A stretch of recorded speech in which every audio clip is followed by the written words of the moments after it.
And we are joined by one Senator, Hollie Hughes. Thank you for your time, Hollie. Morning, Annalise. Now, pretty extraordinary scenes in the Senate from last week. No one thought ensuring integrity was going to get voted down.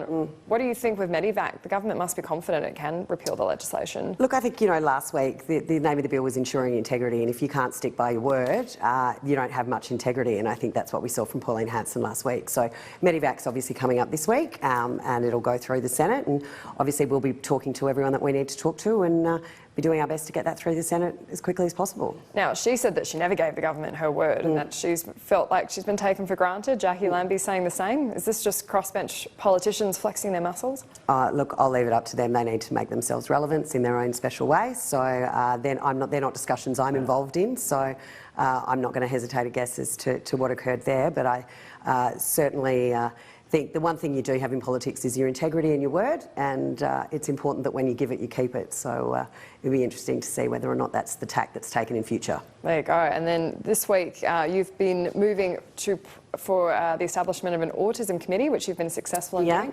What are you hoping to achieve on this committee? So autism and the autism cohort throughout the NDIS is around 30%. And what's really, really interesting is there's never been an inquiry into autism specifically as a disability or as a condition.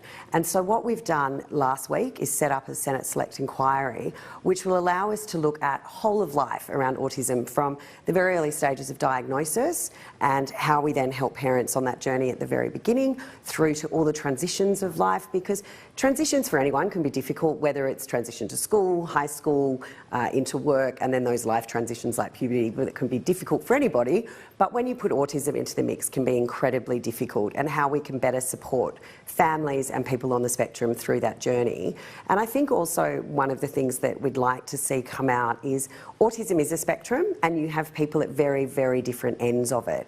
And quite often, even within the autism community, you can have its own politics and its own debates over how things should be done. And to be able to work through that and come up with a national autism strategy will just give everyone, whether it's the policymakers or also the community itself, a much better understanding how we can help the people with autism, help their families. But some of the people with autism, they have the most amazing skills, they have the most amazing interests, special interests and ability to focus.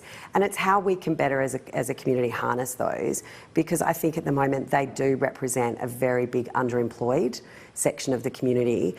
Recently, Minister Robert announced a target of 20% of people into the workforce through employment strategies and NDIS plans. And this is actually hopefully going to contribute to that, to make sure that we can examine pathways, how these people can be better supported into valuable employment and not underemployment. And this is quite a personal story for you? It is, and it's incredible for me to see it happen. I have a son with autism. We've been on this journey for about 8 years, so I know the internal politics of the community. I know some of the things that you come up against as both the newly diagnosed parents, and I'm on the transitions of school and a couple of others and looking down the barrel of high school. So it's personal for me. I know lots of other families with children who are a lot older. I have someone with autism employed in my office, and I know the challenges and the difficulties that we have in the way that you need to structure things around the workplace and how we can better do that. So it is a personal thing for me, but what's been fabulous is the support of Sterling Griff, who's going to be Senator Sterling Griff from Centre Alliance in South Australia, who's going to be my deputy chair, hopefully, on this committee.